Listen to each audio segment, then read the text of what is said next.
You're probably watching this video right now because data traveled thousands of miles through the ocean floor to reach your device. And here's what keeps me up at night: fewer than 500 cables are responsible for literally everything you do online. Every video call with your family. Every bank transaction. Every hospital record. Every military communication. All of it flows through these underwater threads that most people don't even know exist. And the terrifying part? They're incredibly vulnerable. We're talking about sharks biting through them, fishing nets accidentally severing them, and hostile governments potentially sabotaging them in ways that could genuinely cripple entire nations overnight. Today, we're going deep into the most critical infrastructure on Earth that almost nobody talks about, and by the end of this, you'll understand why some experts believe we're one coordinated attack away from an internet apocalypse. Let me start with something that'll put this in perspective. Right now, as you're listening to this, there are exactly 493 active submarine cables crisscrossing our ocean floors. That's it. That's the entire backbone of global digital civilization. And when I say backbone, I mean that 99% of all international data travels through these cables. Not satellites. Not wireless networks. Actual physical cables lying on the ocean floor. Think about what that means for just a second.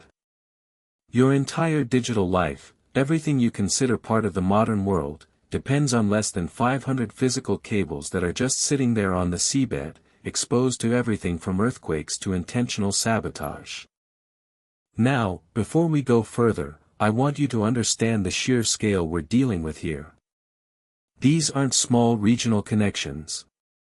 We're talking about cables like the one called Maria, which stretches 6,600 kilometers from Virginia Beach in the United States all the way to Bilbao in northern Spain.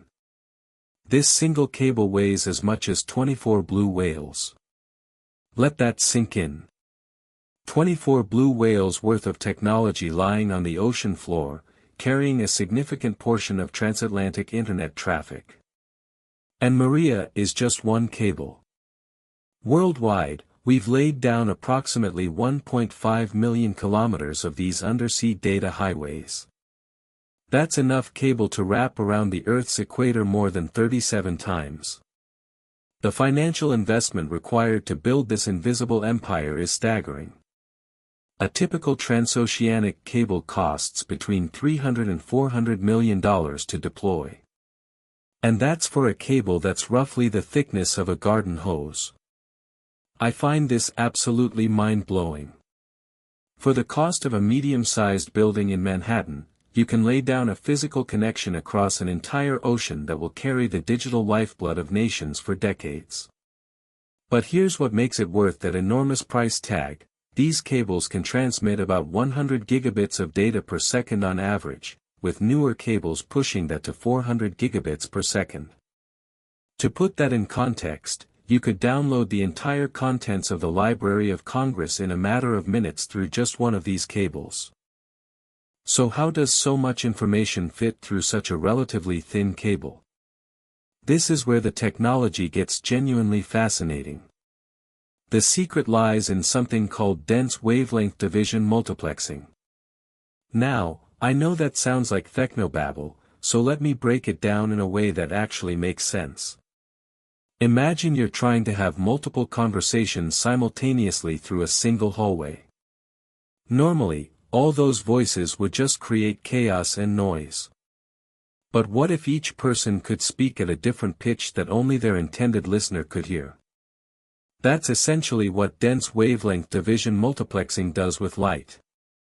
Instead of using just one wavelength of light to carry data through the fiber optic core, these cables use multiple wavelengths simultaneously, each carrying its own stream of information. These wavelengths are layered or stacked together, creating those astonishing data speeds I mentioned earlier.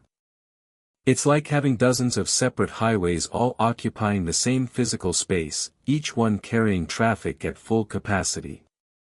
The physical structure of these cables tells you everything about the hostile environment they need to survive in. At the center, you've got the fiber optic core, which is where the actual light signals travel. But that's just the beginning. Around that core, there are layers of protective jelly. This isn't just any jelly, it's a special thixotropic gel that helps prevent water damage and provides cushioning. Then you've got multiple plastic sheaths for additional protection, and here's something that surprises most people: there are copper conductors running through these cables as well. These aren't for data transmission. They're carrying up to 10,000 volts of direct current, and I'll explain why in just a moment. Here's a critical detail that most people don't realize about how these cables actually function over enormous distances. You can't just lay down thousands of kilometers of fiber optic cable and expect the signal to remain strong from one end to the other. Light signals degrade over distance, just like any other form of energy. So approximately every 70 to 100 kilometers along the seabed, these cables are interrupted by devices called repeaters. Think of repeaters as amplification stations built directly into the cable. They detect the weakening optical signal, amplify it back to full strength, and send it along to the next repeater down the line. This is why those copper conductors I mentioned exist. They're delivering electrical power to these repeaters, because without constant amplification, your transatlantic video call would be nothing but darkness and silence. The process of actually laying these cables is an engineering feat that deserves way more recognition than it gets. We're talking about specialized cable-laying ships that are loaded with these massive cylindrical drums containing thousands of kilometers of cable. The planning phase alone takes up to a year. Teams of oceanographers, engineers, and cartographers work together to plot the optimal route across the ocean floor. And optimal doesn't just mean shortest. You need to avoid volcanic zones where geological activity could damage or destroy the cable. You need to steer clear of earthquake-prone regions and areas susceptible to underwater mudslides. You need to dodge heavily fished areas where trawler nets might snag your cable. And you need to consider existing shipping lanes where anchors could pose a risk. It's like planning a cross-country road trip, except the roads don't exist yet and the terrain wants to kill your cable in a dozen different ways. Once the route is finalized, the actual laying process begins, and it's surprisingly methodical. The ship moves at a deliberate pace of about 10 kilometers per hour, slowly spooling out the cable from those massive drums. But here's what I find remarkable about this process: it's not just drop and forget. If the ship encounters severe weather, the captain has the option to actually stop mid-installation.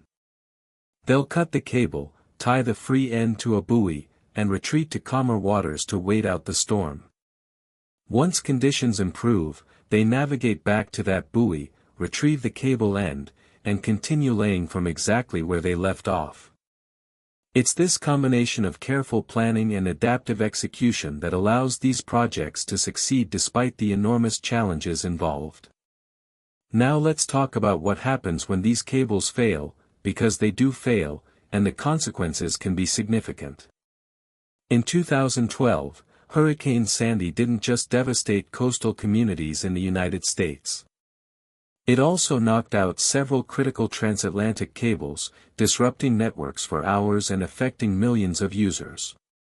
The following year, the massive earthquake near Fukushima, Japan, which most people remember for the nuclear disaster it caused, also severed multiple undersea cables connecting Japan to the rest of the world. These natural disasters reveal just how fragile this infrastructure really is. But here's what should concern you even more: the vast majority of cable disruptions don't come from natural disasters. They come from human carelessness.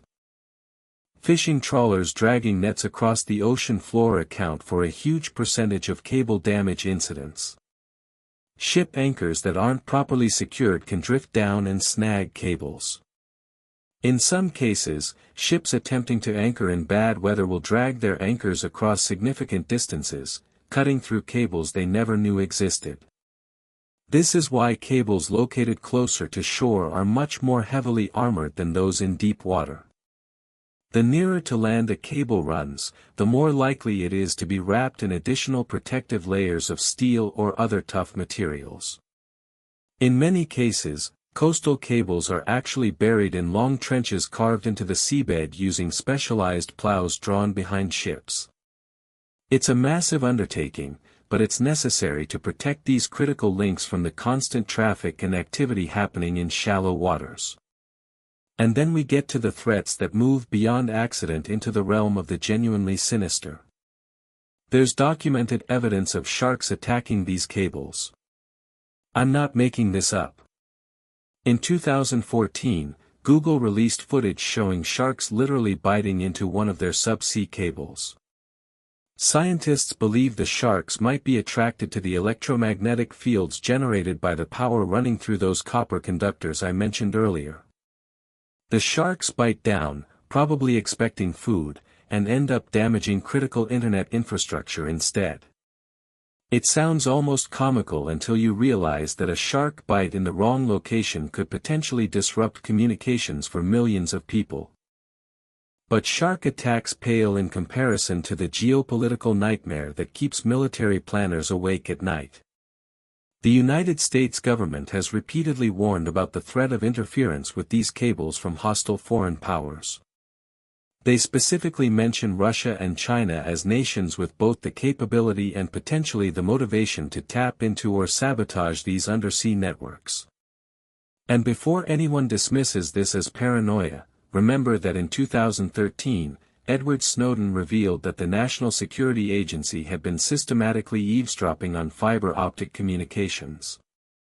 If the United States is doing it, you can bet that other technologically advanced nations are either doing it or trying to figure out how. The geopolitical implications of who owns and controls these cables have become increasingly fraught in recent years. Last year, the Australian government took the extraordinary step of intervening to prevent Huawei, the Chinese technology giant, from installing a cable connecting Australia with the Solomon Islands. The stated fear was that China could use that cable as a backdoor into Australia's sensitive internal networks.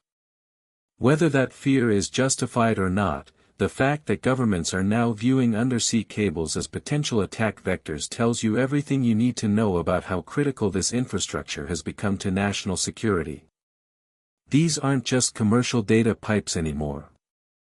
They're strategic assets that could determine the outcome of future conflicts. So who actually owns this sprawling undersea network? The answer is more complicated than you might think. Historically, nations or quasi-governmental telecom providers fronted the massive costs required to build these cables. The world's biggest single owner of submarine cable infrastructure is American telecom giant AT&T, with a stake in approximately 230,000 kilometers of undersea cable. That's enough cable to circle the Earth nearly 6 times. The second largest owner is China Telecom, which tells you a lot about the strategic importance these two superpowers place on controlling global data flows. Frequently, these cables aren't owned by a single entity but by consortia that can include up to 50 separate owners. You might have a mix of tech companies, local government agencies, telecom providers, and private businesses all holding stakes in a single cable. This model makes sense from a cost-sharing perspective. When you're looking at a $300 million price tag, spreading that across multiple parties makes the project feasible. But this ownership structure creates its own problems. When something goes wrong with a consortium-owned cable, figuring out who's responsible for repairs can turn into a bureaucratic nightmare. Nobody wants to be the one paying for an expensive underwater repair operation, especially if their specific traffic wasn't significantly affected by the outage. What's really changed the game in recent years is the entry of big tech companies into direct cable ownership. Companies like Facebook, Google, and Amazon have recognized that their growth is fundamentally limited by the capacity of the global undersea cable network. If there isn't enough bandwidth to support their expanding services, they can't acquire new users or offer new features. So these tech giants have started investing enormous sums into building their own private cable networks. Facebook currently owns nearly 100,000 kilometers of cables. Google owns roughly the same amount. Amazon has constructed its own massive private network connecting its AWS data centers through cables that traverse the Atlantic, the Pacific, the Indian Ocean, the Mediterranean, the Red Sea, and the South China Sea. These companies frame their infrastructure investments as a kind of philanthropic service to humanity, bringing connectivity to underserved regions and enhancing global communication. And to be fair, there's some truth to that narrative. But let's be honest about the primary motivation here. These are shareholder-driven corporations that have a fiduciary duty to maximize profits. They understand perfectly well that increasing the number of human beings with internet access is the only way they can continue to grow their user bases and, by extension, their revenues. Building cables is an investment in future profits, not an act of charity. But regardless of motivation, the result is the same. Big tech is rapidly becoming the dominant owner of the physical infrastructure that makes the internet possible. Now, I know what some of you are thinking at this point. What about satellite internet? Aren't companies like SpaceX building massive satellite constellations that will make all these underwater cables obsolete? The short answer is no, and understanding why is crucial to grasping the future of global connectivity. Satellite internet, including ambitious projects like Starlink, serves a fundamentally different purpose than submarine cables. Even Elon Musk himself, who's not exactly known for underselling his projects, has stated that Starlink is aimed primarily at people who don't currently have access to high-speed fiber connections. It's meant to serve remote areas, ships at sea, rural communities, places where running physical cables is either impossible or economically unviable.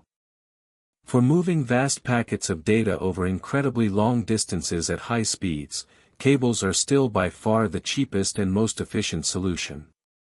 Satellites face fundamental physics problems that cables don't. There's latency caused by the time it takes signals to travel up to orbit and back down.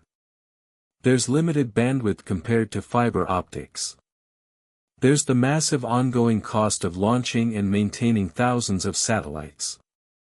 And there's the simple fact that satellites have limited lifespans and need to be constantly replaced, while a well-maintained submarine cable can operate for decades. So while satellite internet will play an increasingly important role in connecting the unconnected, it's not replacing submarine cables anytime soon. The future is still very much underwater. And that future is already being built. Just this past summer, Google and Facebook announced a joint initiative to construct an undersea cable named Apricot. This cable will link Singapore, Japan, Guam, the Philippines, Taiwan, and Indonesia by the year 2024. But that's nothing compared to the most ambitious submarine cable project ever attempted. It's called To Africa, and the numbers are almost hard to believe. This is a 45,000-kilometer cable that will cost over $1 billion and connect 33 nations across Africa, the Middle East, and Europe. It's being bankrolled by a Facebook-led consortium, and when it's completed, it will be the longest submarine cable system ever constructed. Projects like To Africa reveal something profound about the direction global connectivity is heading. Africa is the last major continent with significant populations that lack reliable high-speed internet access. Bringing those populations online represents the final frontier for global tech companies. But it also represents something more hopeful, the potential to bring economic opportunity, educational resources, and global connectivity to regions that have historically been left behind by technological progress. The question is whether that connectivity will genuinely empower local populations or simply create new markets for tech giants to extract value from. History suggests it'll probably be a mix of both. But let's zoom out and consider the bigger picture that emerges from everything we've discussed. We've built a global civilization that is utterly dependent on a surprisingly fragile network of undersea cables. These cables can be cut by careless fishing boats, damaged by natural disasters, sabotaged by hostile powers, or even nibbled on by confused sharks. And yet we continue to pile more and more of our critical infrastructure onto this system. Financial markets now execute trades in microseconds across these cables. Hospitals rely on them to access patient records and communicate with specialists halfway around the world. Military command and control systems use them to coordinate operations. Emergency services depend on them. Government functions rely on them. Here's what keeps me up at night about this situation. A sophisticated, coordinated attack on just a handful of strategic cables could genuinely cripple large portions of the global internet for days or even weeks. We're not talking about a theoretical vulnerability. This is a real, documented concern that intelligence agencies and military planners actively worry about. And the scary part is that it wouldn't even require particularly advanced technology. You'd need some submarines, some cutting equipment, and knowledge of where the cables are located. That information is publicly available on websites like the Submarine Cable Map. Any nation-state with a decent navy could, in theory, execute such an attack. The reason it hasn't happened isn't because it's impossible. It's because the geopolitical consequences would be catastrophic, potentially triggering military responses or even broader conflicts. But accidents don't care about geopolitical consequences.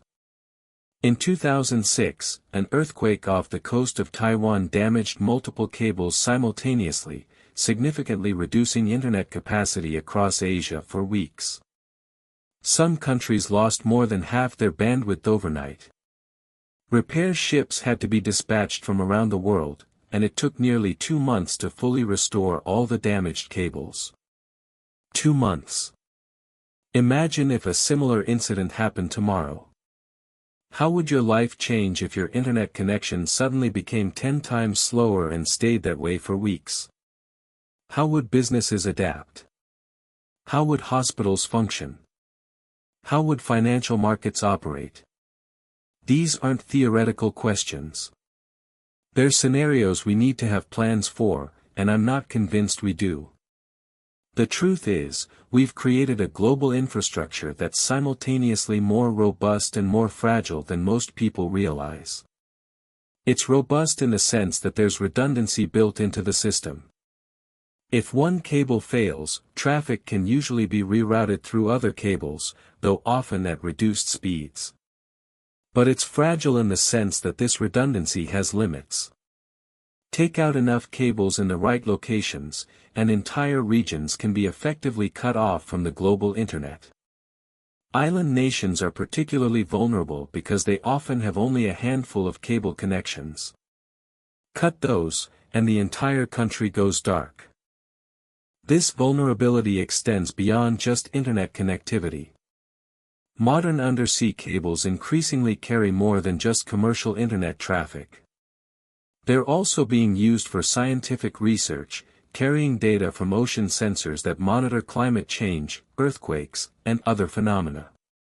They support GPS and timing systems that underpin everything from power grids to financial networks. They enable telemedicine systems that allow rural patients to consult with specialists thousands of miles away. Every year, we find new uses for this bandwidth, which means every year we become more dependent on these vulnerable underwater threads. So what's the solution? How do we protect this critical infrastructure and reduce our vulnerability? The honest answer is that there's no perfect solution. We can certainly take steps to improve the situation. We can bury more cables to protect them from fishing nets and anchors. We can increase the number of cables to provide better redundancy. We can develop better monitoring systems to detect damage more quickly. We can establish international agreements about the protection of submarine cables during peacetime. We can invest in faster repair capabilities so that when breaks do occur, we can fix them more quickly. All of these measures would help, and many are already being implemented to varying degrees. But ultimately, we're going to remain dependent on physical infrastructure that's exposed to both natural threats and human interference. That's just the reality of how the internet works. The wireless, ethereal cloud that we imagine the internet to be is actually grounded in very physical, very vulnerable hardware. And as our dependency on this infrastructure grows, so does the potential impact of its failure. This is something that governments, companies, and individuals need to take seriously. We need better contingency plans for what happens when major cables fail. We need to think about strategic reserves of repair equipment and trained personnel who can respond quickly to cable breaks. We need international cooperation to protect this infrastructure and respond to threats. Looking ahead, the next decade will likely see an acceleration of investment in submarine cable infrastructure. As I mentioned, big tech is already pouring billions into new cables. But we're also seeing emerging technologies that could change the game. There's research into self-healing cables that could automatically detect and repair minor damage. There's work on improving the bandwidth capacity of existing cables through better multiplexing techniques. There's exploration of alternative routes that might be less vulnerable to certain types of threats. And yes, there's continued development of satellite internet as a complementary technology that could provide backup connectivity if cable systems fail. But none of these technological advances change the fundamental equation. For the foreseeable future, the vast majority of global data will continue to flow through cables lying on the ocean floor. This is the invisible infrastructure that makes modern life possible, and it's much more vulnerable than most people realize. Every time you stream a video, send an email, make a video call, or access a website hosted in another country, you're depending on these cables to work flawlessly. And most of the time, they do. The technology is remarkably reliable considering the hostile environment it operates in. But that reliability breeds complacency. We take these systems for granted until they fail, and then we're reminded just how dependent we've become on them. So here's what I want you to take away from all this. First, understand that the internet isn't magic. It's not some wireless cloud floating above us. It's physical infrastructure built by humans, maintained by humans, and vulnerable to both human error and human malice. Second, recognize that this infrastructure is a shared global resource that requires international cooperation to protect and maintain. No single country or company can secure it alone. Third, appreciate the enormous engineering achievement that these cable systems represent. The fact that we can transmit hundreds of gigabits of data per second across thousands of kilometers of ocean floor is genuinely miraculous, even if we've come to take it for granted. And finally, think about what it would mean if this system failed. Not in some distant hypothetical future, but tomorrow. What would you do if you woke up and half the global internet was simply gone? How would you work? How would you communicate? How would you access the information and services you depend on? These aren't comfortable questions, but they're important ones. Because the more dependent we become on this infrastructure, the more catastrophic its failure would be. And yet we continue to pile more critical services onto it, often without serious consideration of the risks involved. The hidden network of cables crossing our ocean floors represents one of humanity's greatest technological achievements. It's the nervous system of global civilization, connecting us in ways that would have seemed impossible just a few decades ago. But it's also a potential single point of failure for much of modern life. Understanding that duality, appreciating both the achievement and the vulnerability, is crucial as we continue to build our digital future. Because whether we acknowledge it or not, that future flows through cables on the ocean floor, exposed to sharks, earthquakes, careless fishing boats, and the geopolitical tensions of an increasingly uncertain world. The question isn't whether this infrastructure will face challenges. The question is whether we'll be ready when it does.